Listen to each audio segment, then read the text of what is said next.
গণতান্ত্রিক দেশ কিভাবে তাকে আশ্রয় দিয়ে সেখানে তার বিচার মেয়াদ বাড়ান, এইটা সারা দেশে বাংলাদেশের মানুষ এটাকে ইতিবাচক ভাবে নেয়নি। শেখ হাসিনা কি করেছেন? আমাদের মুদ্রণ শিল্পকে ধ্বংস করে তিনি ভারতের কাছে পয়সা পান। সেটা সেখান থেকে আপনারা আমাদের দেশের মুদ্রণ শিল্প অত্যন্ত উন্নত মানের, এখন সবগুলোকে ফিরিয়ে নিয়ে আসেন। তাদের উপর দায়িত্ব থাকতো যে আপনারা আমাদেরকে নভেম্বরের 15 তারিখের মধ্যে নতুন সব বই দিবেন। এইটা আমি মনে করি ঠিক না। আর যেটি বলেছেন যে এখনো আমাদের দেশের যে মুদ্রণ শিল্পের যে যিনি সভাপতি বা আরো যারা কয়েকজন আছেন তারা এই কারসাজির সাথে জড়িত আছেন, এটা আপনাদের সংবাদপত্রেই এই সংবাদটি বেরিয়েছে।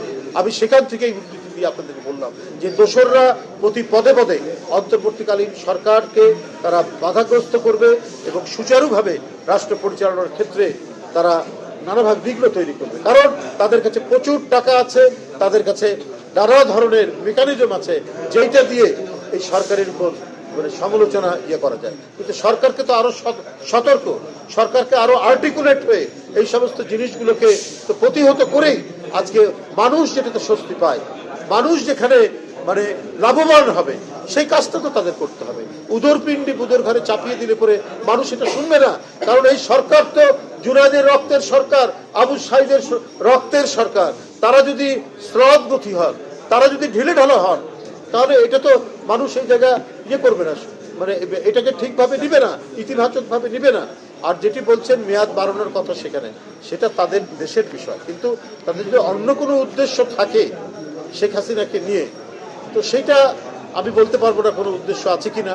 তবে ভারত একটি গণতান্ত্রিক রাষ্ট্র, তাদের বোঝা উচিত যে শেখ হাসিনা যে শিশু হত্যাকারী, কিশোর হত্যাকারী এবং তরুণ হত্যাকারী, রিক্সাওয়ালা হত্যাকারী, সিএনজিওয়ালা হত্যাকারী, সেই হত্যাকারীকে একটি গণতান্ত্রিক দেশ কিভাবে তাকে আশ্রয় দিয়ে সেখানে তার বিচার মেয়াদ বাড়ান, এইটা সারা দেশে বাংলাদেশের মানুষ এটাকে ইতিবাচক ভাবে নেয়নি।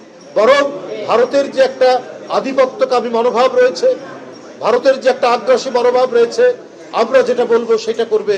কিন্তু বাংলাদেশের মানুষের যে তাদের যে জাতীয়তাবাদী চেতনা, তার যে দেশপ্রেম, তার যে সার্বভৌমত্ব এবং স্বাধীনতা রক্ষা এবং নিজেদের যে অর্জন, গণতন্ত্রের অর্জন, স্বাধীনতার অর্জন এবং রক্ত দিয়ে যে অর্জন, সেই অর্জনকে তারা অবমূল্যায়ন করে অথবা তারা সেটা বুঝতে চায় না।